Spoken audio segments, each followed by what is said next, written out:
Welcome back to Beena's learning class. 8ാം ക്ലാസ്സിലെ social science അല്ലെങ്കിൽ സാമൂഹ്യ ശാസ്ത്രം എന്ന് പറയുന്ന പാഠത്തിൻ്റെ ഒന്നാമത്തെ പാഠം കുഞ്ഞുങ്ങളെ നമ്മൾ പഠിക്കുന്നത്. അതിൻ്റെ 2 ലിങ്ക് ഞാൻ ഇട്ടിട്ടുണ്ട്. അധിനിവേശവും ചെറുത്ത് നിൽപ്പും അല്ലേ, അല്ലെങ്കിൽ ഇൻവേഷൻ ആൻഡ് റെസിസ്റ്റൻസ്.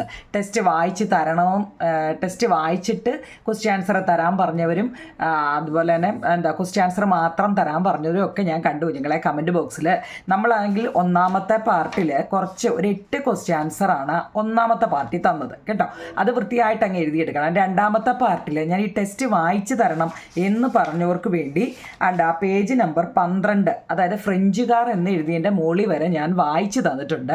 അതിൻ്റെ നോട്ടാകും ഞങ്ങൾ ഇതിനകത്ത്. വായിച്ചു തന്നാൽ പോരാല്ലോ, നിങ്ങൾക്ക് അതിൻ്റെ നോട്ട് വേണ്ടേ.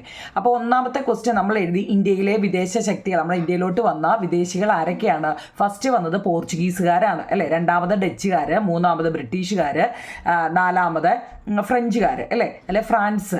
എങ്ങനെ പറഞ്ഞാലും എന്തായാലും DEF എങ്ങനെ പറഞ്ഞാലും മതി, PDBF എങ്ങനെ ആയാലും മതി കുഞ്ഞിലെ. ആ 4 എണ്ണം വേണം. പക്ഷെ ഫസ്റ്റിൽ വന്ന ആരാണ്? പോർച്ചുഗീസുകാരാണ്. നമ്മുടെ ഇന്ത്യയിലോട്ട് ആദ്യമേ വന്നത് പോർച്ചുഗീസുകാരാണ്, അത് ഓർത്തോണേ. 2ാമത് വന്നത് ഡച്ചുകാരാണ്. നമ്മളപ്പോൾ അത്രയും ഫ്രഞ്ചുകാർ വരെ നമ്മൾ അല്ലേ, ഇനി അടുത്ത് നമ്മൾ ഫ്രഞ്ചുകാരാണ് പഠിക്കുന്നത്. അപ്പോൾ അതിന് മുമ്പേ ഉള്ളത് വരെ നമ്മൾ പഠിച്ചു. നമുക്ക് പോർച്ചുഗീസുകാരെ കുറിച്ച് നമ്മൾ നല്ലപോലെ പഠിച്ചതാണ്. കോൺസ്റ്റാന്റിനോപ്പിൾ എന്താണെന്നും ഇനി ഞാനത് വായിക്കുന്നില്ല കുഞ്ഞുങ്ങളെ, കാരണം ഞാൻ 2 വട്ടം വായിച്ചു. അഥവാ അത് കിട്ടാത്തവർക്ക് മലയാളത്തിലും കാണാൻ പറ്റുന്നുണ്ടല്ലോ, മലയാളത്തിലും അതിൻ്റെ ഇംഗ്ലീഷുമുണ്ട്. ഇനി അഥവാ ആ 2 ലിങ്കും കാണാതെ ഈ ലിങ്ക് പുതിയതായിട്ട് കാണുന്നവരാണെങ്കിൽ കണ്ടോ, ഇംഗ്ലീഷും ഉണ്ട്, നിങ്ങളത് ഇംഗ്ലീഷ് ഇടോ, മലയാളവും ഉണ്ട്. ഓക്കെ ആണോ? അതാണ് നമ്മുടെ ഒന്നാമത്തെ. 2ാമത്തെ ചോദ്യം ഒന്നാമത് ആരൊക്കെയാണ് വന്നതെന്നും 2ാമത്തെ കോൺസ്റ്റാന്റിനോപ്പിൾ എന്നാൽ എന്തെന്നും. 3ാമത് ആംഗിളുണ്ടല്ലോ, ഈ യൂറോപ്പിൽ നിന്നും കിഴക്ക് ദിശയിലേക്ക് സമുദ്രപാത കണ്ടെത്തുന്നതിന് കാരണമായ പ്രധാന ഘടകങ്ങൾ എന്തെല്ലാമാണ്, അതായിരുന്നു ചോദ്യം. അതിനകത്തിലൊരു 6 പോയിന്റ് ഉണ്ട്. അത് പ്രധാനപ്പെട്ട 6 പോയിന്റുകളാണ്. കാണാൻ പറ്റുന്നുണ്ടോ? അഥവാ ഇന്ന് പുതിയതായിട്ട് കാണുവാണെങ്കിൽ ഇതങ്ങ് എഴുതിയെടുക്കണം കേട്ടോ. ആദ്യമായിട്ട് കാണുന്നവർക്ക് വേണ്ടിയാവും ഞങ്ങൾ കേട്ടോ. നേരത്തെ കണ്ടവർ വിചാരിക്കും ഇത് പിന്നെയും കാണിക്കുവാന്നോന്ന്. ഇത് സോഷ്യലല്ലേ, പിന്നെയും കണ്ടെന്ന് വിചാരിച്ചും കുഴപ്പമൊന്നുമില്ല. ഇനി ഇപ്പോൾ ആദ്യമായിട്ട് ഇത് നോക്കണമെങ്കിലേ, പോർച്ചുഗീസുകാരായിരുന്നു കടൽമാർഗം വഴി ഇന്ത്യയിലെത്തിയ ആദ്യത്തെ യൂറോപ്യർ. എൻ്റെ സൗണ്ട് അത്ര ക്ലിയർ അല്ല കുഞ്ഞുങ്ങളെ, എനിക്കറിയാം. സൗണ്ട് എനിക്ക് അങ്ങോട്ട് ശരിയാവുന്നില്ല, തൊണ്ടയ്ക്ക് ത്രോട്ട് ഇൻഫെക്ഷനാണ്. പക്ഷേ നമുക്ക് ക്ലാസ് നടക്കണ്ടേ, അതുകൊണ്ടാണ് നിങ്ങൾ ഒന്ന് സൗണ്ട് അത്ര ക്ലിയർ അല്ലെങ്കിലും എന്നെ കൊണ്ട് ഒക്കാവുന്ന എൻ്റെ മാക്സിമം സൗണ്ടിലും ക്ലിയർ ആയിട്ടുമാണ് ഞാൻ പറയുന്നത്. മനസ്സിലാവുന്നതാണ് എൻ്റെ വിശ്വാസം. നോക്കൂ കുഞ്ഞുങ്ങളെ, ഞാൻ തൊണ്ടയൊന്ന് റെഡി ആയി കഴിയുമ്പോൾ നമുക്ക് റിവിഷൻ ചാപ്റ്റർ എന്നൊക്കെ പറഞ്ഞിട്ട് നമുക്ക് ഇനിയും വേണ്ടേ, അപ്പോൾ ഇടാം. അപ്പോൾ പോർച്ചുഗീസുകാരായിരുന്നു കടൽമാർഗം വഴി ഇന്ത്യയിലെത്തിയ ആദ്യത്തെ യൂറോപ്യർ കേട്ടോ. വാസ്കോഡഗാമയാണ് കടൽമാർഗം വഴി ആദ്യം. അപ്പോൾ വാസ്കോഡഗാമയെക്കുറിച്ചൊക്കെ ചോദിക്കുമ്പോൾ ഇതൊക്കെ അങ്ങ് എഴുതിക്കോണം, അറിയത്തില്ല എന്നും പറഞ്ഞിരിക്കരുത് കേട്ടോ. പിന്നെ നമ്മുടെ ഭൂപടം നോക്കി എഴുതാനൊരു ചോദ്യം നമ്മുടെ ടെസ്റ്റിനകത്തിലുണ്ട് കേട്ടോ. ഭൂപടം നോക്കി എഴുത് എന്ന്, ഇതൊക്കെ നമ്മൾ വായിച്ചതാ കണ്ടോ. ഈ ചോദ്യമാണ്. അതായത് വാസ്കോഡഗാമ കപ്പൽ യാത്ര ആരംഭിച്ചത് ലിസ്ബൺ കേട്ടോ. 1497 ജൂലൈ 8 ലിസ്ബണിലാണ് വാസ്കോഡഗാമ എത്തിച്ചേർന്ന സ്ഥലം കോഴിക്കോട് കാപ്പാടാണ്. ഏതൊക്കെ ഓഷനുകൾ വഴിയാണ് വന്നത്? Atlantic Ocean, Indian Ocean, Europe, Africa, Asia എന്നിവയൊക്കെയാണ്. അതൊക്കെ നമ്മൾ എടുത്തതാണ്. അടുത്ത 6ാമത്തെ ചോദ്യം കുഞ്ഞുങ്ങളെ, വാസ്കോഡഗാമയുടെ കപ്പലുകൾ ഏതൊക്കെയാണ്? വളരെ ഇമ്പോർട്ടൻ്റ് ആണ്. വാസ്കോഡഗാമയുടെ കപ്പലുകൾ, അവർ വന്ന കപ്പലുകൾ ഏതൊക്കെയാണ്? 1497 ജൂലൈ 8 പോർച്ചുഗലിലെ ലിസ്ബണിൽ നിന്നുമാണ് ഈ കപ്പൽ കേട്ടോ. 4 കപ്പലെന്നാണ് ചില സ്ഥലങ്ങളിൽ പറഞ്ഞത്. ടെസ്റ്റിൽ 3 ആണ് കേട്ടോ. ടെസ്റ്റിൽ നമുക്ക് 3 എണ്ണമാണ്. സാവോ ഗബ്രിയേൽ, മലയാളം ഉണ്ട് കുഞ്ഞുങ്ങളെ, ആദ്യമായിട്ട് കേൾക്കുന്നവർക്ക് നോക്കിയേ. സാവോ ഗബ്രിയേൽ, പിന്നെ സാവോ റാഫേൽ, ബെറിയോ മലയാളവും ഇംഗ്ലീഷും ഉണ്ട്. പോർച്ചുഗീസുകാരുടെ ഇന്ത്യയിലേക്കുള്ള യാത്രയെക്കുറിച്ച് നമ്മുടെ ടെസ്റ്റിൽ ഒരുപാട് കൊടുത്തിട്ടുണ്ട്. ഞാൻ അതിനകത്തുള്ള 2 പോയിന്റ് എഴുതിയിട്ടുള്ളൂ. കാരണം നിങ്ങളെ അത്രയും കിടന്ന് ഞാൻ പഠിക്കാൻ ഞാൻ പറയത്തില്ല കുഞ്ഞുങ്ങളെ, അത് ഒരുപാട് ഉണ്ട് കേട്ടോ. അപ്പം ഞാൻ അന്നേരവും പറഞ്ഞതാണ് വാരി വലിച്ച് നിങ്ങൾ അത് പഠിക്കേണ്ട. പക്ഷെ നോക്കിക്കേ, പോർച്ചുഗീസുകാരുടെ വരവ് ഇന്ത്യയിൽ സൃഷ്ടിച്ച മാറ്റങ്ങൾ എന്തെല്ലാമാണ്? പോർച്ചുഗീസുകാർ ഇന്ത്യ, അത് ഞാൻ വേറെ കുറച്ചുകൂടി ഒരു നല്ല പോയിന്റായിട്ട് ഞാൻ തരാം. ഇത് പഠിച്ചവരൊക്കെ ഫസ്റ്റ് ലിങ്ക് കണ്ടവർ ഇത് പഠിച്ചെങ്കിൽ അത്രയും കാര്യമാണ്. കാരണം പോർച്ചുഗീസ് ഭാഷയിൽ നിന്നും മേശ, കസേര പോലുള്ള പദങ്ങൾ നമുക്കുണ്ടായി. കശുമാവ്, പപ്പായ, പേരയ്ക്ക, പൈനാപ്പിൾ തുടങ്ങിയവയൊക്കെ നമുക്ക് പരിചയപ്പെടുത്തി തന്നു. മാനുവൽ കോട്ട കൊച്ചിയിൽ സ്ഥാപിച്ചത് ഇന്ത്യയിലെ ആദ്യത്തെ യൂറോപ്യൻ കോട്ട കേട്ടോ. ഇന്ത്യയിലെ ഇത് കുരുമാർഗിൻ്റെയും ചോദ്യമാണ്. ഇന്ത്യയിലെ ആദ്യത്തെ യൂറോപ്യൻ കോട്ട മാനുവൽ കോട്ടയാണ് കേട്ടോ. അത് ഇവിടെ കൊച്ചിയിലാണ്. കൊച്ചി, ഗോവ, ദമാൻ, ദിയു എന്നീ പ്രദേശങ്ങൾ പോർച്ചുഗീസ് ആധിപത്യത്തിന്റെ കീഴിലായി. ഞാൻ ഇച്ചിരി സ്പീഡിൽ പോകുന്നു വെച്ച് കഴിഞ്ഞാൽ നമ്മൾ ഇതിനെ വേറൊരു ക്വസ്റ്റ്യൻ ആൻസറോട് ഇതുപോലെ ഉണ്ട് കുഞ്ഞുങ്ങളെ, അതുകൊണ്ടാണ്.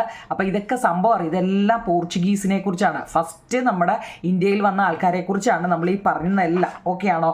അത് ആ 8 ക്വസ്റ്റ്യൻ ആൻസറും 1, 2 ലിങ്ക് കണ്ടവർക്കൊക്കെ അറിയായിരിക്കും കുഞ്ഞുങ്ങളെ. അതാണ് ഞാനൊരു ഇച്ചിരി സ്പീഡിൽ പോയത്. അപ്പോൾ നമ്മൾ പോർച്ചുഗീസുകാരുടെ ഇന്ത്യയിലേക്കുള്ള യാത്രയും നമ്മുടെ ടെസ്റ്റിൽ കിടത്തിട്ടുണ്ട്, കപ്പലുകൾ ഏതൊക്കെയാണെന്നുണ്ട്. ഇനി കുഞ്ഞാലിമരക്കാരെ കുറിച്ചാവും നിങ്ങൾ നോക്കിക്കേ. അതിന് മുമ്പേ who were the first Europeans to reach India by sea? കടൽ മാർഗം വഴി ഇന്ത്യയിലെത്തിയ ആദ്യ യൂറോപ്യർ ആരായിരുന്നു? ഒരു മാർഗിന് നിങ്ങൾക്ക് പരീക്ഷ ഉണ്ടല്ലോ ഇടയ്ക്കൊക്കെ, വൺ വേഡ് ക്വസ്റ്റ്യൻ ആണെങ്കിൽ നിങ്ങൾ ഇതൊക്കെ വളരെ ഇമ്പോർട്ടൻ്റ് ആണ്. പോർച്ചുഗീസുകാരാണ്, മലയാളവും ഇംഗ്ലീഷും എഴുതിയിട്ടുണ്ട്. Who was the first European to reach India by see?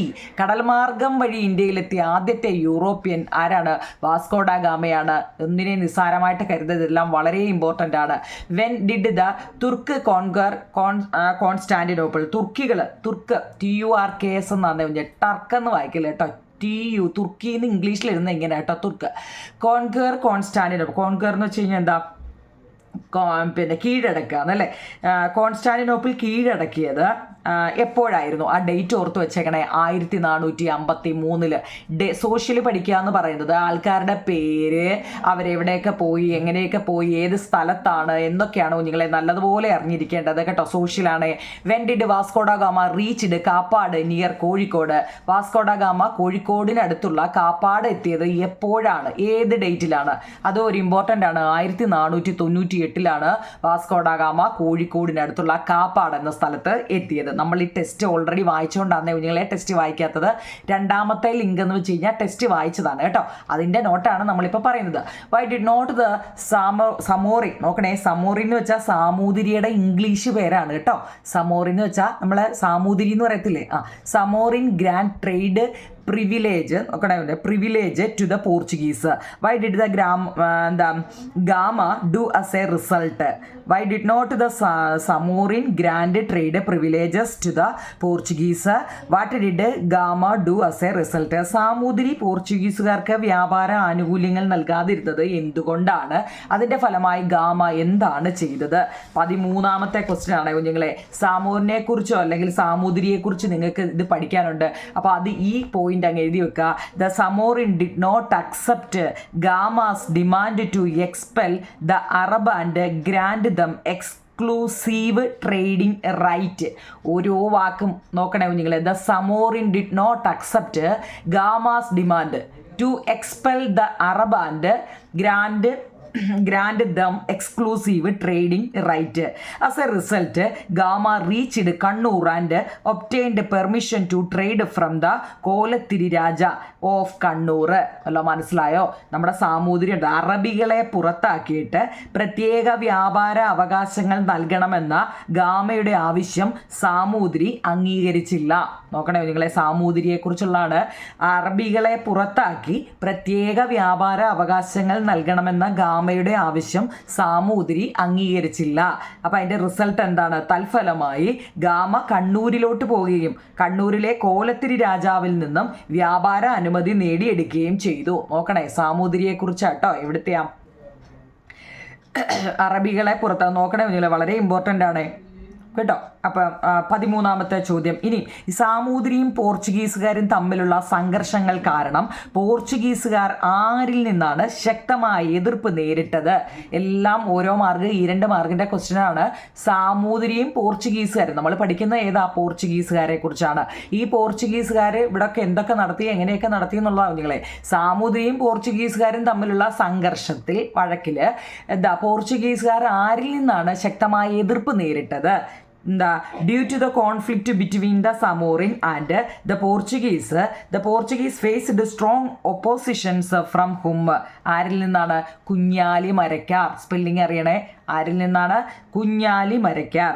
ആരായിരുന്നു ഈ കുഞ്ഞാലി മരക്കാർ? അത് നമ്മുടെ ടെസ്റ്റിൽ കൊടുത്തിട്ടുണ്ടോ നിങ്ങൾ? ഏതാണ്ട് ഇത്, അതിപ്പം പേജ് നമ്പർ 9 ഇംഗ്ലീഷ് മീഡിയക്കാരാ ഇംഗ്ലീഷ് ബോക്സ് പഠിക്കണം, മലയാളം മീഡിയക്കാരാ മലയാളം ബോക്സ് പഠിക്കണം. കാരണം അത് വളരെ ഇമ്പോർട്ടൻ്റ് ആണ്. കുഞ്ഞാലി മരക്കാരുടെ ഒരു ചോദ്യം എന്തെങ്കിലും കാണും കേട്ടോ. Kunjali Marakkar were the naval chief of the Zamorin. സാമൂതിരിയുടെ നാവിക തലവന്മാരായിരുന്നു കുഞ്ഞാലി മരക്കാർമാർ. കുഞ്ഞാലി മരക്കാർ എന്ന് ചോദിക്കുമ്പോൾ നമ്മളൊക്കെ ഒരാളാണെന്ന് അല്ലേ. കുഞ്ഞാലി മരക്കാർമാർ എന്ന് വെച്ച് കഴിഞ്ഞാൽ ഒരുപാട് പേര് മൊത്തത്തിൽ അവരുടെ ഇവിടെ പറയുന്നുണ്ട്, ഒരു സ്ഥാന പേരാണ് കുഞ്ഞുങ്ങളെ കുഞ്ഞാലി മരക്കാർ കേട്ടോ. Kunjali Marakkars were the naval chief of the Zamorin. സാമൂതിരിയുടെ നാവിക തലവന്മാരായിരുന്നു കുഞ്ഞാലി മരക്കാർമാർ. അത് ഒരു മാർഗിൻ്റെ ഒന്ന് അറിയണേ, ആരാണ് കുഞ്ഞാലി മരക്കാർ എന്ന് ചോദിക്കുമ്പോൾ ഈ ഒരൊറ്റ വരി എഴുതിയാൽ മതി കേട്ടോ. ആരാണെന്ന് ചോദിക്കുമെങ്കിൽ ഇത് മതി. അദ്ദേഹത്തെക്കുറിച്ചൊക്കെ എഴുതാൻ, കുഞ്ഞാലി മരക്കാർമാരെ കുറിച്ച് എഴുതാൻ ചോദിച്ചു കഴിഞ്ഞാൽ ഈ പച്ച ബോക്സിൽ അങ്ങ് എഴുതിയെടുക്കണം കേട്ടോ. 15 കുഞ്ഞുങ്ങളെ. 16ാമത്തെ ചോദ്യം, പോർച്ചുഗീസുകാരെ പരാജയപ്പെടുത്തി ചാലിയം കോട്ട പിടിച്ചെടുത്തത് ആരായിരുന്നു? പോർച്ചുഗീസുകാരെ പരാജയപ്പെടുത്തി. നോക്കണേ, നമ്മൾ പഠിക്കുന്നത് ഇപ്പോൾ പോർച്ചുഗീസുകാരെ കുറിച്ചാണ്. ഫസ്റ്റ് ആദ്യമായിട്ട് വന്നത് പോർച്ചുഗീസുകാരാണ്. അപ്പോൾ അവരെക്കുറിച്ചാണ് നമ്മൾ ആദ്യം പറയുന്നത് മൊത്തം. പോർച്ചുഗീസുകാരെ പരാജയപ്പെടുത്തി ചാലിയം കോട്ട, ഇതൊക്കെ ഒരു മാർക്കിൻ്റെ ആണ്. ചാലിയം കോട്ട പിടിച്ചെടുത്തത് ആരായിരുന്നു? ആരാണ്? ഈ കുഞ്ഞാലി മരക്കാർ മൂന്നാമനാണ് കേട്ടോ. കുഞ്ഞാലി മരക്കാർ 1, 2, 3 ഒക്കെ ഉണ്ട്, നമ്മളിവിടെ പറഞ്ഞായിരുന്നല്ലേ. പോർച്ചുഗീസുകാരുടെ ആക്രമണങ്ങളെ ചേർത്ത് സാമൂതിരിയെയും പശ്ചിമ തീരപ്രദേശങ്ങളെയും സംരക്ഷിച്ചിരുന്നത് കുഞ്ഞാലി മരക്കാരാണ്. കുഞ്ഞാലി മരക്കാർ എന്നതൊരു സ്ഥാനപ്പേരായിരുന്നു കുഞ്ഞുങ്ങളെ. കുഞ്ഞാലി മരക്കാർ എന്ന് പറയുന്നത് ഒരു സ്ഥാനപ്പേരാണ് അല്ലേ. പിന്നോ 4 പേരാണ് വ്യത്യസ്ത കാലങ്ങളിൽ ഈ സ്ഥാനം അലങ്കരിച്ചിരുന്നത്. 4 പേരാണ് ഈ സ്ഥാനം അലങ്കരിച്ചിരുന്നത്. പോർച്ചുഗീസുകാരെ പരാജയപ്പെടുത്തി ചാലിയങ്കോട്ട പിടിച്ചെടുത്തത് കുഞ്ഞാലി മൂന്നാമനായിരുന്നു. കുഞ്ഞാലി നാലാമനെ പോർച്ചുഗീസുകാർ ഗോവയിലിട്ട് വധിക്കുകയും ചെയ്തു. ഈ കുഞ്ഞാലിമാരുടെ പതനത്തോടെ സാമൂതിരിയുടെ അധപ്പതനവും, കുഞ്ഞാലി മരക്കാരൊക്കെ മരിച്ചപ്പോൾ എന്താ, അവരെ ഓരോരുത്തരായിട്ട് മരിച്ചുകൊണ്ടിരുന്നപ്പം അവരുടെ എന്താ നമ്മുടെ സാമൂതിരിയുടെ അധപ്പതനവും ആരംഭിച്ചു കേട്ടോ. അപ്പം പോർച്ചുഗീസുകാരെ പരാജയപ്പെടുത്തി ചാലിയങ്കോട്ട പിടിച്ചെടുത്തത് ആരാ നിങ്ങളെ? കുഞ്ഞാലി മൂന്നാണ് കേട്ടോ. കുഞ്ഞാലി മൂന്നാമൻ. What words did the Malayalam language acquire from the Portuguese language as A result of the influence between India and the Portuguese? ഇന്ത്യയും പോർച്ചുഗീസുകാരുമായുള്ള ഒരു സ്വാധീന ഫലമായി പോർച്ചുഗീസ് ഭാഷയിൽ നിന്നും മലയാള ഭാഷയിലേക്ക് ലഭിച്ച പദങ്ങൾ നമ്മൾ ടെക്സ്റ്റ് വായിച്ച ഓർമ്മയുണ്ടോ? മേശ, കസേര, അലമാര, ജനൽ, പേന, ചാക്ക്, ഇങ്ങനെയുള്ള English. Table, chair, almirah, window, pen, sack. ചാക്കിൻ്റെ ഇംഗ്ലീഷാണ് സാക്ക്. ഇതൊക്കെ എന്താണ്? ഇന്ത്യയും പോർച്ചുഗീസുകാരുമായുള്ള സ്വാധീന ഫലമായി പോർച്ചുഗീസ് ഭാഷയിൽ നിന്നും നമുക്ക് മലയാള ഭാഷയ്ക്ക് ലഭിച്ച കുറേ വാക്കുകളാവും നിങ്ങളെ. ഇത് ഏതെങ്കിലും ഒരു 4 പേര് ചിലപ്പോൾ പരീക്ഷയ്ക്ക് എഴുതാൻ ചോദിക്കും. 17ാമത്തെ ചോദ്യമാണ്. ഓരോ ചോദ്യവും വളരെ ഇമ്പോർട്ടൻ്റ് ആണ്. വലിയ ക്വസ്റ്റ്യൻ ആൻസറുകൾ ഞാൻ ആകെ ഇപ്പോൾ 1, 2 കണ്ടേ പറഞ്ഞുള്ളൂ. ബാക്കിയുള്ളതെല്ലാം നമ്മളിപ്പോൾ കേൾക്കുമ്പോൾ തന്നെ പഠിച്ചു പോകാവുന്ന കാര്യമാണ് അല്ലേ. ഇതൊന്നും പിന്നത്തേക്ക് മാറ്റണ്ട. ഇപ്പോൾ ചാലിയം കോട്ട പിടിച്ചെടുത്തത് കുഞ്ഞാലി മൂന്നാമനാണ്. പോർച്ചുഗീസുകാരിൽ നിന്ന് നമുക്ക് കിട്ടിയ കുറേ വാക്കുകളാണ് കേട്ടോ. അപ്പോൾ ഈ വായിക്കുമ്പോൾ തന്നെ നിങ്ങളങ്ങ് പഠിച്ചു പോകും നിങ്ങളെ. അപ്പോൾ നിങ്ങൾക്ക് പിന്നീടുള്ള സമയം ബാക്കിയുള്ള വിഷയം പഠിച്ചുകൂടായോ? പിന്നെ സബ്സ്ക്രൈബ് ചെയ്യാതെ വല്ലവരും കാണുന്നുണ്ടോ കുഞ്ഞുങ്ങളെ? ഒന്ന് ചെയ്തേക്കണേ കേട്ടോ. ലൈക്കും ഷെയറും കമൻറ്റും ഒക്കെ പറ. നിങ്ങൾക്ക് മനസ്സിലാവുന്നുണ്ടെങ്കിൽ മനസ്സിലാവുമെന്ന് പറഞ്ഞേ. കുറേ പേര് പറയുന്നുണ്ട് കുഞ്ഞുങ്ങളെ, വളരെ നന്ദി. നിങ്ങൾക്ക് അത് കാണുമ്പോഴാണ് എനിക്ക് ബാക്കിയും കൂടെ, അല്ലെങ്കിൽ ഞാൻ ഈ മെനക്കെട്ട് നോക്കിയ ഇംഗ്ലീഷും മലയാളം ഒക്കെ എഴുതുന്ന നമ്മൾ ഈ ചെയ്യുന്ന ജോലിക്കൊരു ഫലം അല്ലേ, അത് നിങ്ങൾ തരുമ്പം അതത് അറിയിക്കാൻ വയ്യാത്തൊരു സുഖമാവും നിങ്ങൾ കേട്ടോ. അപ്പം നിങ്ങളെന്താ കമൻറ്റ് പറയണം കേട്ടോ. 17 ക്വസ്റ്റ്യൻ്റെ ആൻസർ ആവും നിങ്ങളെ നമ്മൾ എഴുതിയത് കേട്ടോ. 18ാമത്തെ ഞാനിവിടെ വേറൊരെണ്ണം എഴുതണമെന്ന് വിചാരിച്ചതാ, അത് ഞാൻ സ്ഥലം വിട്ടത്. ഇനി നമ്മൾ 19ാമത്തെ ചോദ്യം. അപ്പോൾ ഒരെണ്ണം ഡിലേ ഉണ്ട് കേട്ടോ. നോക്കൂ കുഞ്ഞിലെ 19ാമത്തെ. Find out and the list the impact of Portuguese contact in India in political field, agriculture sector, knowledge sector and cultural sector. Portuguese ബന്ധം ഇത് വളരെ ഇമ്പോർട്ടൻ്റാണ്. ഞാനതാ മുമ്പലത്തെ കുറച്ച് സ്പീഡിൽ പറഞ്ഞു പോയപ്പോൾ ഞാൻ പറഞ്ഞില്ലേ ഇതിലെ വേറെ ഉണ്ടെന്ന്. എന്ന് വെച്ചാൽ നമ്മുടെ ഈ പോർച്ചുഗീസ് ബന്ധം ഇന്ത്യയിൽ എന്തെല്ലാം മാറ്റങ്ങളാവും ഞങ്ങളെ വരുത്തിയത്? ഈ പോർച്ചുഗീസുകാർ ഫസ്റ്റ് നമ്മുടെ ഇന്ത്യയിലോട്ട് വന്ന പോർച്ചുഗീസുകാരാണ്. അവരെക്കുറിച്ച് മാത്രമേ ഇപ്പം നമ്മൾ പറയുന്നുള്ളൂ കേട്ടോ. ഇനിയും പുറകെ കിടക്കുന്നുണ്ട് ഡച്ചുകാർ, പിന്നെ ഇംഗ്ലീഷുകാർ, ഫ്രാൻസുകാരും ഒക്കെ ഇനിയും 4 പേരൂടെ ഉണ്ട് അല്ലേ, മൊത്തം 4 പേര് അല്ലേ. അപ്പം നമ്മൾ പോർച്ചുഗീസുകാരെ കുറിച്ചാണ്. ഈ പോർച്ചുഗീസുകാർ നമ്മുടെ ഇന്ത്യയിൽ വന്നപ്പോൾ രാഷ്ട്രീയ മേഖലയിൽ മാറ്റമുണ്ടായി, കാർഷിക മേഖലയിൽ മാറ്റമുണ്ടായി, വിജ്ഞാന മേഖലയിൽ മാറ്റമുണ്ടായി, സാംസ്കാരിക മേഖലയിലും മാറ്റങ്ങളുണ്ടായി. അപ്പോൾ എന്തൊക്കെ മാറ്റങ്ങളാണ് ഉണ്ടായി ഇവർ വന്നതിന് ശേഷം? ഇംഗ്ലീഷും ഉണ്ട്, മലയാളവും ഉണ്ട്. പൊളിറ്റിക്കൽ ഫീൽഡ് എന്ന് വെച്ച് കഴിഞ്ഞാൽ എല്ലാത്തിൻ്റെ ഇംഗ്ലീഷും മലയാളം ഉണ്ടാവും നിങ്ങളെ. അതുകൊണ്ട് നിങ്ങൾക്ക് പഠിക്കാൻ എളുപ്പമല്ലേ. പൊളിറ്റിക്കൽ ഫീൽഡ് എന്ന് വെച്ചാൽ രാഷ്ട്രീയ ഇഖായ്ക്ക് ഈ ഇഖയാ കുഞ്ഞെ ഈ ഇഖയ കേട്ടോ. മേഖല മീൻസ് ഇത് കേട്ടോ. രാഷ്ട്രീയ മേഖല നോക്കിയേ, political field. The first European fort in India was established in Kochi. നോക്കൂ നിങ്ങളെ, ഇന്ത്യയിലെ ആദ്യത്തെ യൂറോപ്യൻ കോട്ട കൊച്ചിയിലാണ് സ്ഥാപിച്ചത്. നോക്കണേ, നമ്മൾ ഈ ഇതുവരെ പോർച്ചുഗീസുകാരുടെ കുറേ കാര്യം പറഞ്ഞില്ലേ, അതെല്ലാം കൂടെ ഇതിനകത്ത് ഉൾപ്പെടുന്നുണ്ട്. പോർച്ചുഗീസുകാർ നമ്മുടെ ഇന്ത്യയിൽ വന്നപ്പോൾ ഉണ്ടാകുന്ന മാറ്റങ്ങൾ, രാഷ്ട്രീയപരമായി പല മാറ്റങ്ങളുണ്ടായി. നമ്മൾ കൂടുതലൊന്നും പഠിക്കേണ്ട, ഈ 2 പോയിന്റ് വെച്ച് പഠിച്ചാൽ മതി. എന്താണ് രാഷ്ട്രീയപരമായ മാറ്റങ്ങളുണ്ടായത്? ഇവർ പോർച്ചുഗീസുകാർ നമ്മുടെ ഇന്ത്യയിൽ വന്നപ്പം ഫസ്റ്റ് മാറ്റം ഉണ്ടായത് എന്താവും നിങ്ങളെ, ഇന്ത്യയിലെ ആദ്യത്തെ യൂറോപ്യൻ കോട്ട കൊച്ചിയിലാണ് സ്ഥാപിതമായത്. കൊച്ചി, ഗോവ, ദമാൻ, ദിയു എന്നീ പ്രദേശങ്ങൾ പോർച്ചുഗീസുകാരുടെ നിയന്ത്രണത്തിലായി. പൊളിറ്റിക്കൽ ഫീൽഡിനകത്തിൽ എന്താവും നിങ്ങളെ, the regions of Kochi. Region എന്ന് വെച്ചാൽ എന്താവും നിങ്ങളെ, റീജിയൻ പ്രദേശം എന്നാണ് കേട്ടോ. റീജിയൻ എന്ന് വെച്ചാൽ പ്രദേശം. കൊച്ചി, ഗോവ, ദമാൻ, ദിയു എന്നീ പ്രദേശങ്ങൾ പോർച്ചുഗീസുകാരുടെ നിയന്ത്രണത്തിലായി. നോക്കണേ, കൊച്ചിയിൽ എന്തുകൊണ്ടൊന്നും കൊച്ചിയിലൊരു കോട്ട സ്ഥാപിച്ചു. പിന്നെ ഈ പറയുന്ന 4 പ്രദേശങ്ങളും പോർച്ചുഗീസുകാരുടെ നിയന്ത്രണത്തിലായി. ആ 2 പോയിന്റ് പഠിച്ചാൽ മതി. പൊളിറ്റിക്കൽ ഫീൽഡ് അല്ലെങ്കിൽ രാഷ്ട്രീയ മേഖല എന്ന് പറയുന്നത്. അടുത്ത നമ്മൾ പഠിക്കുന്നത് അഗ്രികൾച്ചർ സെക്ടർ. കൃഷിയിൽ എന്തൊക്കെ മാറ്റങ്ങളാണ് ഇവർ വന്നതിന് ശേഷം ഉണ്ടായത് നമ്മൾ പഠിച്ചതാ അല്ലേ. Cashew tree, papaya, guava and pineapple were introduced knowledge sector. കാർഷിക മേഖലയിൽ കശുമാവ്, പപ്പായ, പേരയ്ക്ക, പൈനാപ്പിൾ എന്നിവയൊക്കെ പരിചയപ്പെടുത്തി കേട്ടോ. എന്തൊക്കെയാ പി വരുന്നതൊക്കെ ഓർത്താൽ അതില്ലേ, പപ്പായ, പേരയ്ക്ക, പൈനാപ്പിൾ, പി കേട്ടോ. ഇന്നലെ നമ്മൾ കഴിഞ്ഞ ലിങ്കിൽ പറഞ്ഞത് അതല്ലേ. ഇവയൊക്കെ നമ്മളെ പരിചയപ്പെടുത്തി. ഇനി അടുത്ത് നോക്കുന്നില്ല. അപ്പോൾ 2 പഠിച്ചേ. ഒന്നേതാ, പൊളിറ്റിക്കൽ ഫീൽഡ്, രാഷ്ട്രീയ മാറ്റങ്ങൾ എന്തൊക്കെ ഉണ്ടായി.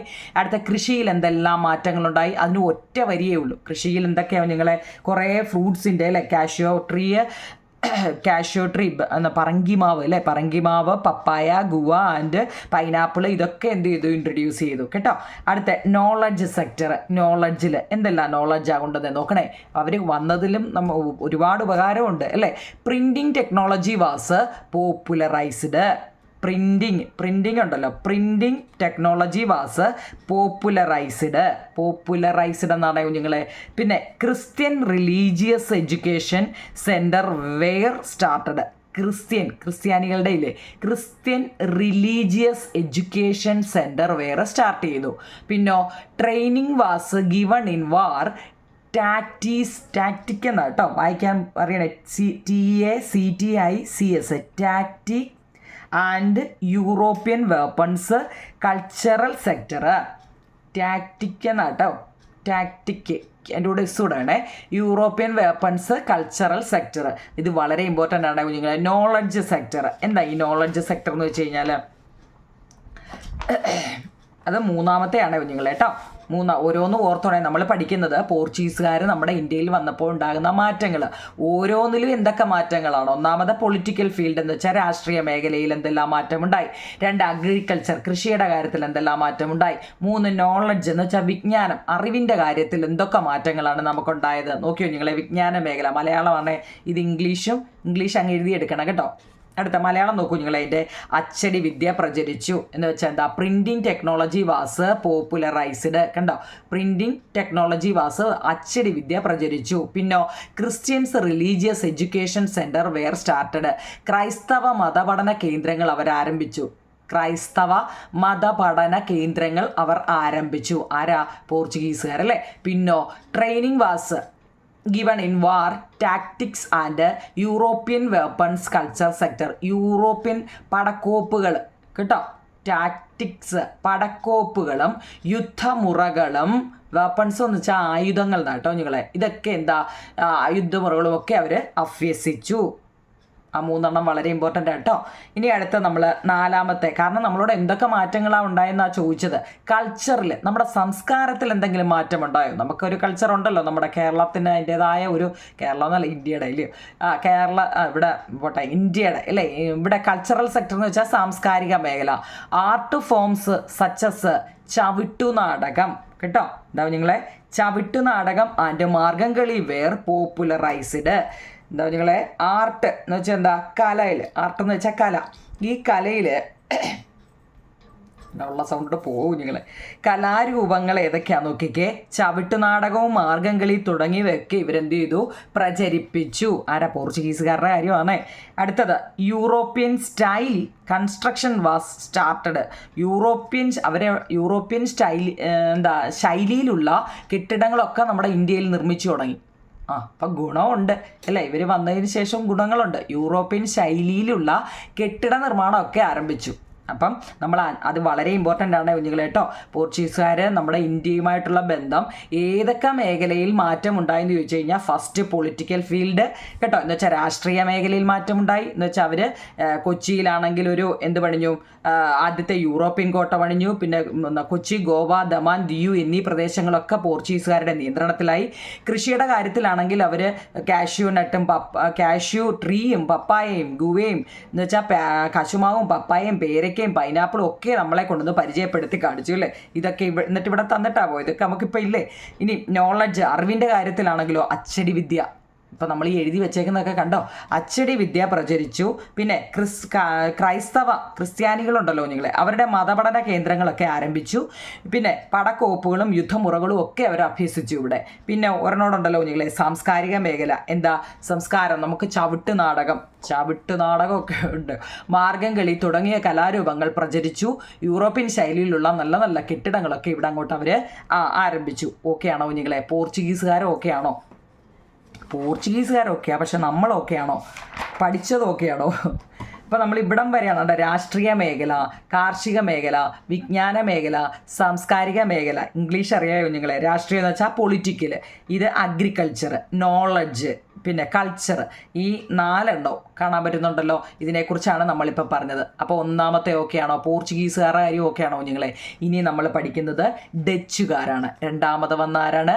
ഡച്ചുകാർ. ഇത് വന്നത് എങ്ങനെയാവും നിങ്ങളെ? ആദ്യമേ വന്നത് പോർച്ചുഗീസുകാരാണ് അല്ലേ? പിന്നെ വന്നത് ഡച്ചുകാരാണ്. ഡി കഴിഞ്ഞാൽ പിന്നെ അടുത്ത അക്ഷരം ഏതാവും നിങ്ങളെ? ഇ ആരാണ്? ഇംഗ്ലീഷുകാരാണ്. കഴിഞ്ഞ് DEF എന്ന് വെച്ച് കഴിഞ്ഞാൽ ആരാണ്? ഫ്രഞ്ച് അല്ലെങ്കിൽ ഫ്രാൻസ്. ABCDEF, ഇത് DEF കേട്ടോ. ആദ്യം വന്ന പോർച്ചുഗീസുകാരാണെന്ന് നമുക്കറിയണം, ഫസ്റ്റിൽ വന്നത്. രണ്ടാമത് വന്നത് ഡച്ച് കേട്ടോ, ഡച്ചുകാർ. പിന്നെ ABCDEF, ഡി ഡച്ച്, ആറാവും നിങ്ങളെ ഇംഗ്ലീഷുകാരാ അല്ലേ? പിന്നോ ഫ്രാൻസ് എന്നോ ഫ്രഞ്ച് എന്നോ കേട്ടോ. ഓക്കെ ആണോ? അപ്പം നമ്മളിനി പോർച്ചുഗീസുകാർ എന്തൊക്കെ കൊണ്ടുവന്നു, എന്തൊക്കെ മാറ്റങ്ങൾ നമ്മുടെ ഇവിടെ വരുത്തി, എങ്ങനെയൊക്കെയാണെന്ന് പറയുന്നതിന് എല്ലാം പഠിപ്പിച്ചിട്ടുണ്ടോ നിങ്ങളെ? അത് നല്ലതുപോലെ മനസ്സിലാക്കി വേണം എഴുതാൻ. ഇനി നമ്മൾ പഠിക്കുന്നത് രണ്ടാമത് ഡച്ചുകാർ വന്നു ഇല്ലേ? ഡച്ചുകാരെ കുറിച്ച് നമ്മൾ ഒത്തിരി പഠിച്ചതാണ്. എന്താണ് ഡച്ചുകാർ? നോക്കൂ നിങ്ങളെ.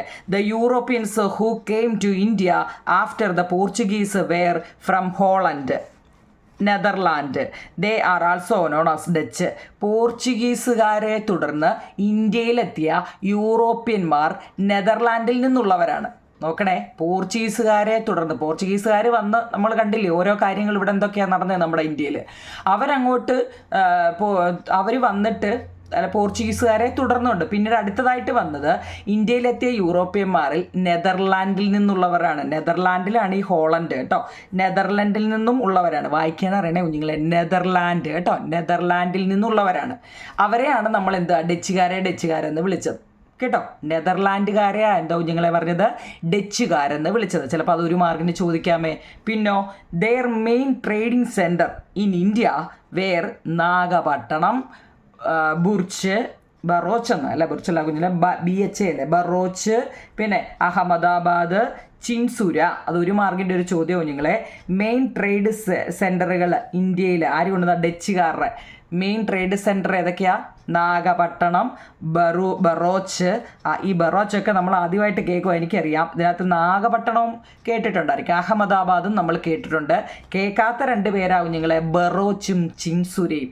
ചിലവർ കേട്ട് കാണും, എന്നാലും എൻ്റെ അറിവിൽ വളരെ കുറച്ചാണ്. നിങ്ങൾ 8ാം ക്ലാസ് ആയത് ഇങ്ങനെയുള്ള സ്ഥലപ്പേരൊക്കെ ആദ്യമായിട്ട് കേൾക്കുന്നവരായിരിക്കും അല്ലേ?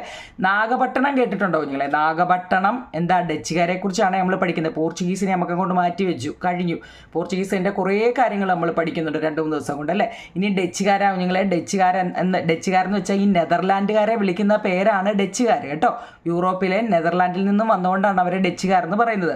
ഇന്ത്യയിലെ പ്രധാന ഡച്ച് വ്യാപാര കേന്ദ്രങ്ങൾ, ഇന്ത്യയിലെ മെയിൻ ട്രേഡിംഗ് സെൻറ്റർ, ട്രേഡ് എന്ന് വെച്ചാൽ വ്യാപാരം, ഏതൊക്കെയാണ് ഇന്ത്യയിലെ പ്രധാന ഡച്ചുകാരുടെയാണ് ഇന്ത്യയിലെ പ്രധാന ഡച്ച് ഓരോരുത്തരും കൊണ്ടുവരുമല്ലോ ഡച്ചുകാരുടെ വ്യാപാര കേന്ദ്രങ്ങൾ എവിടെയൊക്കെയോ നിങ്ങളെ നാഗപട്ടണം, ബറോച്ച്, അഹമ്മദാബാദ്, ചിങ്സുര എന്നിവയാണ്. ഞാൻ പറയുന്നത് ക്ലിയർ ആവുന്നുണ്ടോ നിങ്ങൾ? എന്നെ കൊണ്ടൊക്കെ ആവുന്നൊരു മാക്സിമം ഇതിലാണ് ഞാൻ പറയുന്നത് കേട്ടോ. ഈ വാക്കുകളൊക്കെ നല്ലതുപോലെ എഴുതിയെടുത്ത് പഠിക്കണം. ഇപ്പം കേട്ടാലും ഇത് ഇച്ചിരി കഴിയുമ്പോൾ മറന്നു പോകുമെന്ന് എനിക്കറിയാം. ഈ ബറോച്ചും ചിറോച്ചും ഒക്കെ ഇച്ചിരി കഴിയുമ്പോൾ അങ്ങ് പോകും എനിക്കറിയാം കേട്ടോ.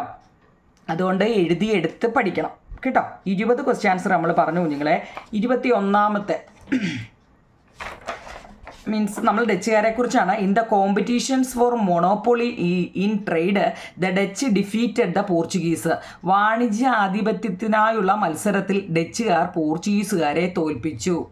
ഇപ്പം എങ്ങനെ ഇരിക്കുന്നു? വാണിജ്യ ആധിപത്യത്തിനായുള്ള മത്സരത്തിൽ നിങ്ങളെ ട്രേഡ് വ്യവസായ വാണിജ്യ കാര്യത്തിനായിട്ടുള്ള മത്സരത്തിൽ ഡച്ചുകാർ പോർച്ചുഗീസുകാരെ തോൽപ്പിച്ചു. പോർച്ചുഗീസുകാർ ആദ്യം വന്നിട്ട് ഇവിടെ കിടന്ന് എന്താ വിൽപ്പലയും വാങ്ങലയൊക്കെ തുടങ്ങി. രണ്ടാമത്തെ ഡച്ചുകാർ വന്നു കഴിഞ്ഞപ്പോൾ എന്ത് ചെയ്തു? പോർച്ചുഗീസുകാരെ തോൽപ്പിച്ചു കേട്ടോ. ഓക്കെ ആണോ? ഡച്ചുകാരെ കുറിച്ചൊക്കെ എഴുതാൻ പഠിച്ചല്ലോ. പോർച്ചുഗീസുകാരുടെ ഓരോരുത്തരെ കുറിച്ച് ഓർത്തോണേ. ഇനി നമ്മൾ അതിനകത്തിൽ എന്താണ് ഈ കുളച്ചൽ യുദ്ധം പറയാനറിയണേ കുഞ്ഞുങ്ങളെ? കുളച്ചൽ യുദ്ധം അണ്ട COLA കേട്ടോ. കുളച്ചൽ യുദ്ധം. എന്താണ് കുളച്ചൽ യുദ്ധം എന്ന് 2 മാർക്കിന് ചോദിക്കാം. പോട്ടെ 3 മാർക്കിനായാലും നമുക്ക് അടിത്തറയേ ഉള്ളൂ. ഇത് ഞാൻ 2 ഇംഗ്ലീഷ് മലയാളം കൂടെ എഴുതേണ്ടാവും കുഞ്ഞുങ്ങളെ. ഇത് തോനെയായിട്ട് നിങ്ങൾക്ക് തോന്നുന്നത് കേട്ടോ. 1741 near Kanyakumari at a place called Colachel കേട്ടോ. There was a battle between Marthanda Varma the ruler of Travancore and the Dutch. നിങ്ങൾ ഈ പഠിക്കുമ്പോൾ എന്ത് ചെയ്യുന്നറിയോ? ഈ പൊതുവേ സോഷ്യൽ എന്ന് പറയുമ്പോഴേ എല്ലാവർക്കും അങ്ങ് മടിയാണ്. എന്തോ ഒത്തിരി ഉണ്ട് പഠിക്കാൻ. ഇതങ്ങ് റിംഗ് ടോൺ ആയിട്ടിട്ടേക്കോ ഈ സോഷ്യൽ പഠിക്കാൻ നേരം. അത് വലിയ ക്വസ്റ്റ്യൻ ആൻസറാ. വലിയ ക്വസ്റ്റ്യൻ ഇല്ലയോ കുഞ്ഞുങ്ങളെ? സത്യം അതല്ലേ? അപ്പം നിങ്ങൾ എന്ത് ചെയ്യുന്നറിയോ? ഇപ്പോൾ 1 നമ്പർ ഇപ്പം കുളച്ചൽ ബാറ്റിൽ ഓഫ് കുളച്ചൽ നമുക്ക് പഠിക്കണമെന്ന് ആഗ്രഹമുണ്ട്. ഉണ്ടെന്നല്ല, പഠിച്ചേ ഒക്കത്തുള്ളൂ അല്ലേ? അപ്പം നമ്മൾ എന്ത് ചെയ്യുക? 1 നമ്പർ ഇട്ടിട്ട് ഇവിടെ വരെ അങ്ങ് എഴുതി. അത് പഠിച്ചു എന്ന് ഉറപ്പുണ്ടെങ്കിൽ മാത്രം 2 നമ്പർ ഇട്ടിട്ട് അടുത്ത് അങ്ങ് എഴുതിയാൽ മതി കുഞ്ഞുങ്ങളെ. ആകെ 2 സെൻറ്റൻസേ ഉള്ളൂ. അപ്പം നമുക്കത് പഠിക്കാൻ പറ്റും. 1, 2 ഒന്നാമത്തെ പഠിച്ചു എന്ന് ഉറപ്പ് വന്നിട്ട് 2 പഠിക്കുക. കാരണം എന്താ? ഈ ഒന്നെങ്കിലും അങ്ങ് എഴുതി വെച്ചാൽ 1 മാർക്കെങ്കിലും കിട്ടും. അങ്ങനെ അങ്ങ് എഴുതി വിചാരിക്കില്ലേ കുഞ്ഞുങ്ങൾ? നമ്മളെപ്പോഴും A+ വേണ്ടിയുള്ള കഷ്ടപ്പാടുകളല്ലേ, അല്ലാതെ എങ്ങനെയെങ്കിലും തട്ടിയും മുട്ടിയും ജയിക്കാനല്ലല്ലോ, ഇല്ലയോ? അങ്ങനെയാണെങ്കിൽ എന്തെങ്കിലുമൊക്കെ അങ്ങ് എഴുതി വെച്ചാൽ മതിയല്ലോ. ഇപ്പം അതും പറ്റത്തില്ല കേട്ടോ. തോൽക്കുന്നുണ്ടേ, തോൽവിയൊക്കെ ആയി. ഇനിയിപ്പോൾ എല്ലാവരെയും പഠിക്കാത്തതിനെയൊക്കെ തോൽപ്പിച്ചോളാനാണ് പറഞ്ഞത്. നേരത്തെ എല്ലാ ആൾ പാസ്സായിരുന്നു, തട്ടി അങ്ങ് വിടുമായിരുന്നു. ഇനി പറ്റത്തില്ല കേട്ടോ, നാണക്കേടാണേ. നോക്കിയോ നിങ്ങളെ. 1741 near Kanyakumari at a place called Colachel there was a battle between. വാക്കുകൾ ഓരോന്നും വ്യക്തമായിട്ട് പറയണം. Battle between Marthanda Varma the ruler of Travancore and the Dutch. The Dutch lost this battle as a result they lost their supremacy in India. supremacy വലിയ വാക്കുകളൊക്കെ ഞാൻ 2-3 വട്ടം എടുത്ത് പറയുന്നുണ്ട് നിങ്ങൾക്ക് പഠിക്കാൻ വേണ്ടി. This was the first time a European power was defeated by an Indian ruler in battle കേട്ടോ. Battle, defeated, supremacy, result, Kanyakumari, Dutch, European, ഇങ്ങനെയൊക്കെയുള്ള 3-4 വാക്കാ. അത് 2-3 വട്ടം പഠിക്കുമ്പോൾ അതും നമ്മളോടൊപ്പം ആയിക്കോളും കേട്ടോ. 1741 കന്യാകുമാരിക്കടുത്തുള്ള കുളച്ചലിൽ, എവിടാ കുളച്ചൽ? കന്യാകുമാരിക്കടുത്തുള്ള കുളച്ചലിൽ വെച്ച് തിരുവിതാംകൂർ ഭരണാധികാരിയായിരുന്ന മാർത്താണ്ഡവർമ്മയും ഡച്ചുകാരും തമ്മിൽ ഏറ്റുമുട്ടി. ഈ യുദ്ധത്തിൽ പരാജയപ്പെട്ടതോടെ ഡച്ചുകാർക്ക് ഇന്ത്യയിലെ ആധിപത്യം നഷ്ടപ്പെട്ടു കേട്ടോ കുഞ്ഞുങ്ങളെ. ഒരു യൂറോപ്യൻ ശക്തി ഇന്ത്യൻ ഭരണാധികാരിയോട് പരാജയപ്പെട്ട ആദ്യത്തെ യുദ്ധമായിരുന്നു ഇത്. എന്താ കുഞ്ഞുങ്ങളെ? കുളച്ചൽ യുദ്ധം എന്നാൽ എന്തെന്ന് വളരെ ഇമ്പോർട്ടൻ്റ് ആവും കുഞ്ഞുങ്ങളെ. 1741 കന്യാകുമാരിക്കടുത്തുള്ള കുളച്ചലിൽ വെച്ച് തിരുവിതാംകൂർ ഭരണാധികാരിയായിരുന്ന മാർത്താണ്ഡവർമ്മയും ഡച്ചുകാരും തമ്മിൽ അവിടെ കിടന്ന് വഴക്കുണ്ടായി, ഏറ്റുമുട്ടി ഇല്ലേ. പക്ഷേ ഈ യുദ്ധത്തിൽ രണ്ടുകൂടെ അടി കൂടിയപ്പോൾ എന്താ? ഈ യുദ്ധത്തിൽ പരാജയപ്പെട്ടതോടെ നമ്മുടെ ഡച്ചുകാർക്ക് ഇന്ത്യയിലെ ആധിപത്യം അങ്ങ് നഷ്ടപ്പെട്ടു. അടി കൂടിക്കഴിഞ്ഞപ്പോൾ ഇയാളങ്ങ് പറക്കി കെട്ടിക്കൊണ്ട് പോയാൽ മതി, ഇവിടെ നിൽക്കേണ്ട അല്ലേ. അയാളുടെ ആധിപത്യം അവിടെ നഷ്ടപ്പെട്ടു. ഒരു യൂറോപ്യൻ ശക്തി, യൂറോപ്യക്കാരാണല്ലോ ഇല്ലേ, ആദ്യം വന്ന പോർച്ചുഗീസ്, രണ്ടാമത് വന്ന നമ്മുടെ ഡച്ചുകാർ, ഇന്ത്യൻ ഭരണാധികാരിയോട് പരാജയപ്പെട്ട ആദ്യത്തെ യുദ്ധമായിരുന്നു ഇത്. ഓക്കെ ആണോ കുഞ്ഞുങ്ങളെ? എന്താ ബാറ്റിൽ ഓഫ് കുളച്ചൽ യുദ്ധത്തെക്കുറിച്ചാണ് നമ്മൾ പറയുന്നത്. അടുത്തത് what were the main trading centre of the Dutch in India. നമ്മൾ മുമ്പ് പറഞ്ഞതാ ഏതാ കുഞ്ഞുങ്ങളെ, ഇന്ത്യയിലെ ഡച്ചുകാരുടെ പ്രധാന വാണിജ്യ കേന്ദ്രങ്ങൾ. അത് 2 മാർക്കിന് ചോദിക്കുന്നതാണ് കുഞ്ഞുങ്ങളെ. അത് ഞാൻ വീണ്ടും അതാ എഴുതിയെടുത്തേ. നാഗപട്ടണം, ഏതാണ് ബറോച്ച്, അഹമ്മദാബാദ്, ചിൻസുര. സ്പെല്ലിങ് നല്ലതുപോലെ പഠിക്കണേ. ആ 4 മുമ്പ് ഞാൻ പറഞ്ഞു ഇത് 2 മാർക്കിനൊക്കെ ചോദിക്കാം. ഈ ഒരു നാഗപട്ടണം എന്നൊക്കെ എഴുതുന്ന ചിലപ്പോൾ 1 മാർക്കൊക്കെ കിട്ടും കേട്ടോ. നാഗപട്ടണം അവിടെ മലയാളം എഴുതി വെച്ചിട്ടുണ്ട്, വായിക്കാൻ ബുദ്ധിമുട്ടാണെങ്കിൽ അത് നോക്കി വായിച്ച് പഠിച്ചിട്ട് സ്പെല്ലിങ് പഠിക്കണം കേട്ടോ. നാഗപട്ടണം, ബറോച്ച്, അഹമ്മദാബാദ്, ചിൻസുര. പോർച്ചുഗീസുകാർ വന്നതിന് ശേഷം രണ്ടാമത് വന്ന ആൾക്കാരാണ് ഈ ഡച്ചുകാർ കേട്ടോ. ഈ ഡച്ചുകാർ നമ്മുടെ ഇന്ത്യയിലെ പ്രധാന വാണിജ്യ കേന്ദ്രങ്ങളാണ് ഈ 4 സ്ഥലങ്ങൾ. 22 ക്വസ്റ്റ്യൻസറായി. 23ാമത്തെ ചോദ്യം കുഞ്ഞുങ്ങളെ ടെസ്റ്റ് ഞാൻ വായിക്കാത്ത, നമ്മൾ 2ാമത്തെ ലിങ്ക് ടെസ്റ്റ് വായിച്ചതുകൊണ്ടാണ് കേട്ടോ. What was the result of the battle of Colachel. ഈ കുളച്ചൽ യുദ്ധത്തിന്റെ ഫലം എന്തായിരുന്നു? കുളച്ചൽ യുദ്ധം നടന്നുകൊണ്ട് എന്തോ ഫലം ഉണ്ടായി? ചുമ്മാ നടന്ന് അടികൂടുമായിരുന്നു അല്ല കുഞ്ഞിലെ. With the defeat in the battle of Colachel the Dutch lost their supremacy in India. It was the first battle in which a European power lost to an Indian ruler. നമ്മൾ മുമ്പ് പഠിച്ച എന്താ ഈ കുളച്ചൽ യുദ്ധത്തിൽ മുമ്പ് ഈ ഏതെങ്കിലും ഇതെല്ലാം തിരിഞ്ഞും മറിഞ്ഞും ഒക്കെ നിങ്ങളെ ക്വസ്റ്റ്യൻ ആൻസർ കിടക്കുന്നത്. അപ്പോൾ പഠിക്കുന്ന ഒരാൾക്ക് ഇതൊക്കെ എഴുതാൻ പറ്റും. പഠിക്കണം കേട്ടോ. കുളച്ചൽ യുദ്ധത്തിൽ പരാജയപ്പെട്ടതോടെ ഡച്ചുകാർക്ക് ഇന്ത്യയിലെ ആധിപത്യം നഷ്ടപ്പെട്ടു. ഒരു യൂറോപ്യൻ ശക്തി ഇന്ത്യൻ ഭരണാധികാരിയോട് പരാജയപ്പെട്ട ആദ്യത്തെ യുദ്ധമായിരുന്നു ഇത്. അതല്ലേ നമ്മൾ മുമ്പേ പറഞ്ഞത്. പക്ഷെ ചോദ്യം കണ്ടോ എങ്ങനെയാണ് വരുന്നത്? What was the result of the battle of Colachel. എന്ത് ഫലമാണ് ഈ കുളച്ചൽ യുദ്ധത്തിന് എന്ത് ഫലമാണ് ഉണ്ടായത്? അവരത് ചെയ്തതുകൊണ്ട് എന്ത് ഫലമാണ് ഉണ്ടായത് കേട്ടോ. ഇനി ഏറ്റവും പ്രധാനപ്പെട്ട കുഞ്ഞുങ്ങളെ നമ്മൾ പഠിക്കുന്നത് ആരെക്കുറിച്ചാണ്? ഡച്ചുകാരെ കുറിച്ചാണ്. അപ്പോൾ നോക്കിയേ, ഇമ്പോർട്ടൻസ് ഓഫ് ഹോർട്ടസ് മലബാറിക്കസ്. ഹോർത്തൂസ് മലബാറിക്കൂസ് എന്നാണ് കുഞ്ഞുങ്ങളെ മലയാളത്തിൽ എഴുതുന്നത്. അങ്ങനെ എഴുതണേ. ഹോർട്ടസ് മലബാറിക്കസ് എന്ന് നമ്മൾ ഇംഗ്ലീഷിൽ എഴുതുന്നെങ്കിലും ഹോർത്തൂസ് കണ്ടോ, TU ഹോർത്തൂസ് മലബാറിക്കൂസ് എന്ന് തന്നെ പഠിക്കണം. Hortus Malabaricus was the greatest contribution of the Dutch കേട്ടോ. ഞാൻ പറഞ്ഞല്ലോ മുമ്പ് നിങ്ങൾ സെൻറ്റൻസ് മാറ്റി എഴുതാമെങ്കിൽ നിങ്ങൾക്ക് എളുപ്പം. അപ്പോൾ ഇത് 1ാമത്തെ നമ്പർ ഇട്ടിട്ട് ഇങ്ങനെ ഒരു വരയിട്ട് പഠിക്കുക കേട്ടോ. പഠിക്കാനൊരു എളുപ്പവഴി ഞാൻ പറഞ്ഞതേ ഉള്ളൂ. ഞാനൊക്കെയും കൊച്ചിലെ അങ്ങനെയൊക്കെയാണ് കുഞ്ഞുങ്ങളെ പഠിച്ചിട്ടുള്ളത് കേട്ടോ. എന്താ ഇപ്പോൾ 1 നമ്പർ ഇട്ടിട്ട് ഇവിടെ വരെ എഴുതുക, അടുത്ത 2 നമ്പർ ഇട്ടിട്ട് ഇവിടെ വരെ എഴുതുക. അപ്പോൾ നമുക്ക് ആ വര കാണാപ്പാട കയ്യിൽ നമുക്ക് ആ ഓരോന്നും അടുത്ത എന്തോ നമുക്ക് അറിയാൻ പറ്റും. ഹോർട്ടസ് മലബാറിക്കസ് വാസ്ത. പിന്നെ എഴുതുന്നത് വൃത്തിയായിട്ട് എഴുതേണ്ട കുഞ്ഞുങ്ങളെ. ഓരോരുത്തരെയും കയ്യക്ഷരം. ഇപ്പം അത് പറയേണ്ട കാര്യമില്ല, എന്നാലും ഞാൻ പറയുക. സോഷ്യലിൻ്റെ ഒക്കെ ബുക്ക് ഓരോരുത്തരെയും എഴുതി വെച്ചാൽ കുനുകുനുകുനാന്ന് കടുകിൻ്റെ സൂപ്പർ ഗ്ലൂവോ വല്ലതും എടുത്ത് ബുക്കിൽ ഒട്ടിച്ചിട്ട് കുറേ കടുക് വാരി ഇട്ട് കഴിഞ്ഞാൽ അത് ഒട്ടി അതേ ഇരിക്കില്ല. അതുപോലെ ഇരിക്കുന്ന കുറേ കയ്യക്ഷരമുണ്ട് കേട്ടോ. നിങ്ങൾ ശരിയാണെങ്കിലും തെറ്റാണെങ്കിലും വലുതാക്കി എഴുതാൻ പഠിക്കുക. ഞാൻ കുറേ ഇങ്ങനെ കിടന്ന് പഠിപ്പിച്ചു, നിങ്ങളതെഴുത്, നിങ്ങളിതെഴുത്, ഇത് പടി എന്ന് പറഞ്ഞുകൊണ്ടും കാര്യമില്ല. നമ്മൾ എഴുതുന്നത് വൃത്തിയായിട്ട് എഴുതുക എന്നുള്ളത്. ഒരു വരി എഴുതിയുള്ളൂ, അത് വൃത്തിയായിട്ട് എഴുതുക കേട്ടോ. വലുതായിട്ട് എഴുതണേ കുഞ്ഞുങ്ങളെ. വലുതായിട്ടും വൃത്തിയായിട്ടും എഴുതണം കേട്ടോ. Hortus Malabaricus was the greatest contribution of the Dutch. It was the information about 742 medicinal plants of Kerala. നമ്മളിത് കഴിഞ്ഞ ലിങ്കിൽ ഇതെല്ലാം വായിച്ചതാ. The Dutch governor Hendrik van Rheede was the compiler of these book. Compiler of these book അല്ലേ.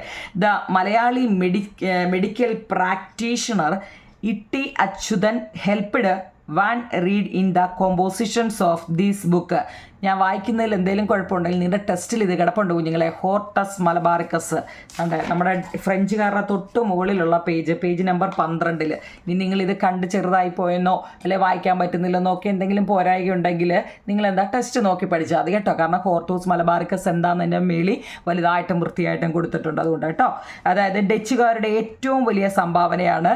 ഡച്ചുകാരുടെ ഏറ്റവും വലിയ സംഭാവന 1 മാർക്കിന് ചോദിക്കുന്ന കുഞ്ഞുങ്ങളെ. എൻ്റെ സൗണ്ട് പോയിക്കൊണ്ടേയിരിക്കും. മൊത്തവും പോകുന്നതിന് മുമ്പേ നിങ്ങൾ കേട്ടോ. ഡച്ചുകാരുടെ ഏറ്റവും വലിയ സംഭാവനയാണ് ഹോർത്തൂസ് മലബാറിക്കസ്. പിന്നെ എനിക്ക് വയ്യാന്ന് ഞാൻ ഫസ്റ്റ് ക്ലാസ്സിൽ ഇട്ടപ്പോൾ തന്നെ ഞാൻ കമൻറ്റ് ഒരു കുട്ടിയുടെ കണ്ടു കുഞ്ഞെ എങ്ങനെയുണ്ട് ടീച്ചർ കേട്ടോ. അത് ചോദിച്ചത് വളരെയേറെ നന്ദിയുണ്ട്. കാരണം എന്നെ അത് ശ്രദ്ധിക്കുന്നുണ്ടല്ലോ. അടുത്ത ക്ലാസ് എടുത്തപ്പോഴും കുറവില്ലയോ ടീച്ചറെ എന്ന് ചോദിച്ചത് കേട്ടോ. അതൊക്കെയാണ് കുഞ്ഞുങ്ങളെ ഒരു സന്തോഷം എന്ന് പറയുന്നത്. അല്ലാതെ എന്തുവാ ഇല്ലയോ. ഡച്ചുകാരുടെ ഏറ്റവും വലിയ സംഭാവനയാണ് കുഞ്ഞുങ്ങളെ ഹോർത്തൂസ് മലബാറിക്കൂസ് എന്ന് പറയുന്നത്. കേരളത്തിലെ 742 ഔഷധ സസ്യങ്ങളെക്കുറിച്ചുള്ള വിവരങ്ങൾ ഈ ഗ്രന്ഥത്തിൽ പ്രതിപാദിച്ചിട്ടുണ്ട്. പരീക്ഷയ്ക്ക് ഇറക്കി എന്താ എന്താണ് ഈ ഹോർത്തൂസ് മലബാറിക്കസ് ഗ്രന്ഥത്തിൽ പറഞ്ഞിരിക്കുന്നത്? 742 ഔഷധ സസ്യങ്ങളെക്കുറിച്ചാണ് അല്ലേ. ഡച്ച് ഗവർണറായ ഹെൻറിക്ക് വാൻ റീഡ് ആയിരുന്നു ഈ കൃതിയുടെ രചനയ്ക്ക് നേതൃത്വം നൽകിയത്. മലയാളി വൈദ്യനായിരുന്ന E.T. അച്യുതൻ വാൻ റീഡിനെ ഈ പുസ്തകത്തിൻ്റെ രചനയിൽ സഹായിച്ചു. മലയാള അക്ഷരങ്ങൾ അച്ചടിയിൽ പതിഞ്ഞ ആദ്യത്തെ പുസ്തകമായിരുന്നു ഹോർത്തൂസ് മലബാറിക്കസ്. ഹോർത്തൂസ് മലബാറിക്കസ് വളരെ ഇമ്പോർട്ടൻ്റ് ആണ് കുഞ്ഞുങ്ങളെ. നോക്കൂ കുഞ്ഞുങ്ങളെ, വളരെ ഇമ്പോർട്ടൻ്റ് ആണ്. എന്താ? ഡച്ചുകാരുടെ ഏറ്റവും വലിയ സംഭാവനയാണ് ഹോർത്തൂസ് മലബാറിക്കസ്. ഒരു മാർക്കിൻ്റെ വളരെ ഇമ്പോർട്ടൻ്റ് ചോദ്യമാണ്. കേരളത്തിലെ 742 ഔഷധ സസ്യങ്ങളെക്കുറിച്ചുള്ള വിവരങ്ങളാണ് നമ്മുടെ ഈ ഹോർത്തൂസ് മലബാറിക്കസിൽ പറഞ്ഞിരിക്കുന്നത്. ഡച്ച് ഗവർണറായ ഹെൻറിക്ക് വാൻ റീഡ്, ആ പേര് നമ്മുടെ ടെസ്റ്റിൽ കിടപ്പുണ്ട്. Henrik van read, Dutch governor ആരായിരുന്നു അന്നത്തെ? ഹെൻറിക്ക് വാൻ റീഡ് ആയിരുന്നു ഈ കൃതിക്ക് നേതൃത്വം നൽകിയത് അല്ലേ. ഈ കൃതിയുടെ രചനയ്ക്ക് നേതൃത്വം നൽകിയത്. മലയാളി വൈദ്യനായിരുന്ന, നോക്കണേ കുഞ്ഞുങ്ങളെ, E.T. അച്യുതൻ കേട്ടോ. E.T. അച്യുതൻ നമ്മുടെ ടെസ്റ്റിൽ കിടപ്പുണ്ട് കേട്ടോ.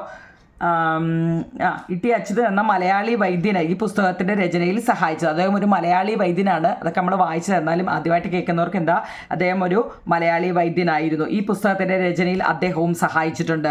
മലയാള അക്ഷരങ്ങൾ അച്ചടിയിൽ പതിഞ്ഞ ആദ്യത്തെ പുസ്തകമായിരുന്നു ഹോർത്തൂസ് മലബാറിക്കസ്. വളരെ ഇമ്പോർട്ടൻ്റ് ആണ്. നിങ്ങൾ നോക്കിക്കോ, ഓണപ്പരീക്ഷയുടെ 3 മാർക്കിൻ്റെ ഒരു ചോദ്യമായിരിക്കും കുഞ്ഞുങ്ങളെ, എന്താണ് ഹോർത്തൂസ് മലബാറിക്കസ് എന്നുള്ളത് കേട്ടോ. കാരണം അത് അത്ര ഇമ്പോർട്ടൻ്റ് ഒരു പേരുമാണ് അതിനകത്തിലെ ചോദ്യം. 25ാമത്തെ ചോദ്യം നോക്കൂ കുഞ്ഞുങ്ങളെ. Who was the Malayali medical practitioner who helped in the writing of Hortus Malabaricus? Hortus മലബാറിക്കസിന്റെ രചനയ്ക്ക് സഹായം നൽകിയ മലയാളി വൈദ്യൻ ആരായിരുന്നു?